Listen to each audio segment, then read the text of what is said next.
tēnā e whakahau ana te rōpū kākāriki i te minita i ngā take Māori. Kia whakaritea he kaupapa hei whakangungu i ngā kaiako ki te whakaako i te reo Māori. E puta ana tēnei whakahau ā rātau i te tuara o te pūrongo nā te taurewhiri i whakahaere e pāna ki te whakarauoratanga o tō tātou reo. Nā, ko te iho o taua pūrongo kia whakau i te reo ki ngā kura katoa o te motu hei roto i te toru tau e tū mai nei. Nei rā te pūrongo a Eruera Rerekura. Hei tā ngā kākāriki, kei rere ngā taunakitanga ki te whakaako tō tātou reo i roto i ngā kura katoa.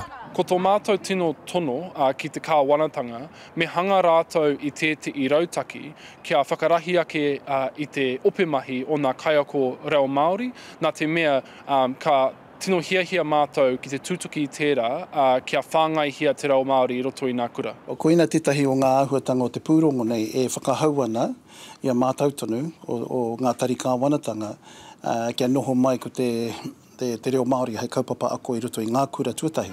Engari, kei te āhua tōtara wāhirua o na whakaaro. E take anō ki tō mea ko te reo Māori ki ngā kura katoa.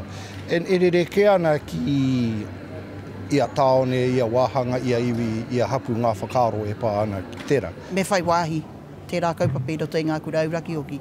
Hei tā te minita, kauri ia e rata ana kia tūturu te reo Māori ki roto i ngā kura. From my perspective as Minister, we have to continue to do more to encourage that uptake. There's some recommendations in the report that I'm going to be looking very closely at, but it's not our position for it to be a core subject.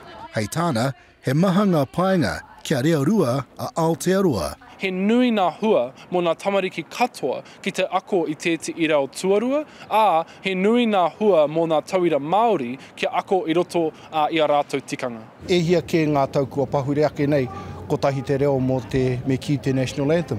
I nāia nei, ana, ngā reo e rua, he te reo tuatahi, ko te reo Māori. Kua puta mai e ngā hua i ngā tau, e hia ke e whawhai ana ngā tangata katoa ki a piki ake te mana o te reo i roto i Aotearoa. Te āhua nei, kaori tō tātou reo, ka ngaro pērā i te moa. Eruera Rerekura, Te Karere.